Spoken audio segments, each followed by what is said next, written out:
কিয়ামতের দিবসের বর্ণনা দেওয়ার ক্ষেত্রে আল্লাহ সুবহানাহু ওয়া তাআলা এবার বর্ণনা করছেন সূরা আবাসা ৩৮ নম্বর আয়াতে উজুহুন ইয়াওমা ইযিম মুসফিরা।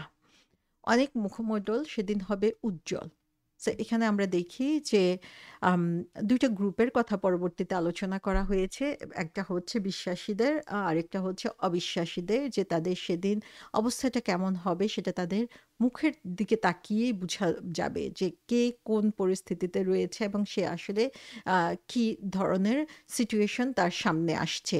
এবং এই যে চেহারার বর্ণনাটা আমরা এখানে দেখতে পাই যে মানুষের চেহারার মাঝে আসলে বুঝা যাবে যে কে হচ্ছে সেদিন সৌভাগ্যবান এবং কে হচ্ছে দুর্ভাগ্যের শিকার।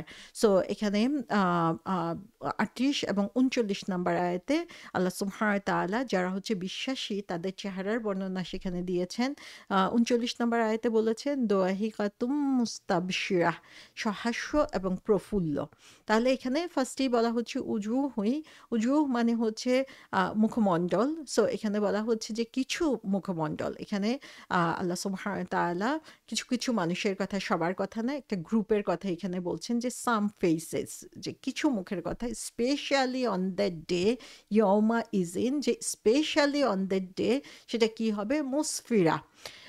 সফর শব্দটার সাথে আমরা আগেই পরিচিত হয়েছি। সফর শব্দটার অর্থ ছিল যে কোনো কিছুকে প্রকাশিত করা, আনভেইল করা। তার উপরের যে কভার রয়েছে, ঢাকনা আছে সেটাকে অনাবৃত করে দেওয়া। এবং সেখান থেকে জিনিসটা হচ্ছে যে জিনিসটা যেহেতু তার উপর থেকে ঢাকনা সরিয়ে দেওয়া হবে, সেই জিনিসটা ঔজ্জ্বল্য বৃদ্ধি পাবে এবং উজ্জ্বল হিসাবে আ মা প্রকাশ পাবে। সাফি শব্দের অর্থ আমরা দেখেছি যে অ্যাম্বাসাডর, যার অর্থ হচ্ছে সে তার যার প্রতিনিধি হয়ে, যে রাজার বা যে দেশের প্রতিনিধি হয়ে যাচ্ছে, সে প্রতিনিধির সেই রাজার ইচ্ছেটাকে সে প্রকাশ করছে। সিফর শব্দটা থেকে আমরা দেখেছি যেটা হচ্ছে বড়, বড় বই বুঝানোর জন্য, যেটা হচ্ছে আমাদের জ্ঞানকে আনভেইল করছে। সেখানে অনেক অজানা জিনিস প্রকাশিত হচ্ছে। আবার সফর শব্দটা হচ্ছে যারা হচ্ছে ট্রাভেল করে, যারা হচ্ছে এক জায়গা থেকে আরেক জায়গায় যাচ্ছে এবং নতুন জায়গার নতুন জিনিস, নতুন জিনিস জানার সুযোগ হচ্ছে সেখানে। সো এখানে আমরা দেখি যে যারা হচ্ছে মুমিন তাদের দুনিয়ার জীবনটা কেমন? তাদের দুনিয়ার জীবনটা হচ্ছে কষ্টের। কারণ হচ্ছে বলা হয়েছে মুমিনদের জন্য এই দুনিয়ার জীবনটা হচ্ছে জেলখানার মতো। এখানে সে স্বাধীনভাবে চলছে না। এখানে তাকে নিয়ম নীতি মেনে চলতে হচ্ছে, বিভিন্ন ডিফিকাল্টিজ এর মধ্যে যেতে হচ্ছে। কারণ জান্নাতটাকে ঘেরাও করে রাখা হয়েছে বিভিন্ন ধরনের চ্যালেঞ্জ দিয়ে। এখন সেই ডিফিকাল্টি মধ্য দিয়ে আমরা যখন যাই তখন কি হবে? স্বাভাবিকভাবেই আমাদের মুখের উপরে একটা আবরণ পড়বে। ডে অফ জাজমেন্টে, বিচারের দিনে যখন তার বিচার কার্য হবে এবং সে তখন ডান হাতের আমলনামার অধিকারী হবে, তখন তার উপর থেকে সে আবরণটা সরে যাবে এবং তার চেহারার মধ্যে সেদিন দেখা যাবে একটা ঔজ্জ্বল্য। তো এখানে সেই কথাই বলা হয়েছে যে কিছু মুখ থাকবে যে মুখগুলো হচ্ছে লিট আপ করবে সেদিন। তার মুখে হচ্ছে হাসি আমরা দেখতে পাবো এবং তার মুখ থেকে মনে হবে যেন আলো বিকীর্ণ হয়ে আসছে। সেদিন তার যেই ঢাকনা, সেই ঢাকনা আ প্র আ অপর আ ওপেন করে দেওয়া হবে, অনাবৃত করে দেওয়া হবে এবং সে তার চেহারার ঔজ্জ্বল্য সেদিন দেখা যাবে। সো এখানে আমরা দেখি এই যে ব্রাইটনেস এর কথা বলা হচ্ছে, সে ব্রাইটনেসটা হচ্ছে ২ ভাবে প্রকাশিত হবে। একটা হচ্ছে যে সে এত বেশি আনন্দিত হবে, উৎফুল্ল হবে যে সেটা তার চেহারায় দেখা যাবে এবং সে একদিকে হচ্ছে তার মনের আনন্দ, আরেকদিকে হচ্ছে ফিজিক্যালি তার চেহারার মধ্যে সে আনন্দটা দেখা যাবে। সো ২ টা মিলিয়ে হচ্ছে তার চেহারায় আমরা দেখব যে অনেক বেশি ঔজ্জ্বল্য প্রকাশিত হয়েছে। আল্লাহ সুবহানাহু ওয়া তাআলা আমাদের সবাইকে সেই ঔজ্জ্বল্য ধারণ করার তৌফিক দিন। সো এটা তার ইন্টারনাল হ্যাপিনেস এবং এক্সটার্নাল হ্যাপিনেস ২ টাই হচ্ছে প্রকাশ করা হচ্ছে এখানে। এবং এর মাধ্যমে আমরা দেখি যে আল্লাহ সুবহানাহু ওয়া তাআলা যারা হচ্ছে সত্যিকারের সফল ব্যক্তি তাদের কথা সেখানে তুলে ধরেছেন। সো আমরা দেখি যে ওমর রাদিয়াল্লাহু আনহুর কথা বলা হয়েছে যে তার চেহারার মধ্যে দেখা যাবে যে এক ধরনের অন্ধকার ঢেকে আসতো। কারণ হচ্ছে তিনি সারাক্ষণ হচ্ছে আল্লাহর ভয়ে কাঁদতে থাকতেন। যখন তিনি আল্লাহর ভয়ে কাঁদতে থাকেন তখন তার মধ্যে, তার চেহারার মধ্যে একটা অন্ধকার চলে আসতো। তিনি কোরআন পড়তেন এবং কোরআন পড়তে, করতে কাঁদতে থাকতেন। সো এই কান্না কিন্তু ডিপ্রেশন বা স্যাডনেস থেকে আসছে না। এই কান্নাটা আসছে হচ্ছে আল্লাহর ভয়ে ভীত হয়ে অথবা আল্লাহর যেই মাহাত্ম্য, সেই মাহাত্ম্য বা বড়ত্ব বুঝতে পেরে তার সামনে অবনমিত হয়ে সে কান্না আসছে।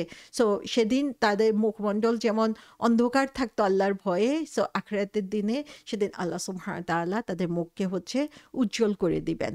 এবং তারপরে যে কথাটা বলা হয়েছে যে দাহিকাতুম মুস্তাবশিরা, দাহিকা শব্দটা হচ্ছে এটা দিয়ে বোঝানো হয়ে থাকে যে আনকন্ট্রোলেবল লাফটার, যে অনেক বেশি যখন হাসতে থাকে, জোরে জোরে হাসতে থাকে, তখন সেটা হচ্ছে দাহিকা বলা হয়ে থাকে। সো এখানে আমরা দেখি যে এটা এমন ধরনের হাসা যেটাতে হচ্ছে আওয়াজ হচ্ছে। এটা এমন ধরনের হাসা যেটাতে দাঁত বের হয়ে আসছে।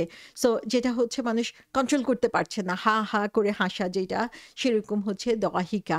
সো তাবাস্সুম শব্দের অর্থ হচ্ছে মুচকি হাসা। কিন্তু এখানে বলা হচ্ছে দাহিকা, যে তারা এত বেশি খুশি হবে যে তারা সেদিন আওয়াজ করে হাসবে এবং তাদের দাঁত পর্যন্ত দেখা যাবে, এত বেশি উৎফুল্ল তারা থাকবে। দহিকাতুম মুস্তাবশিরা। মুস্তাবশিরা শব্দটি এসেছে ইস্তিবশার থেকে।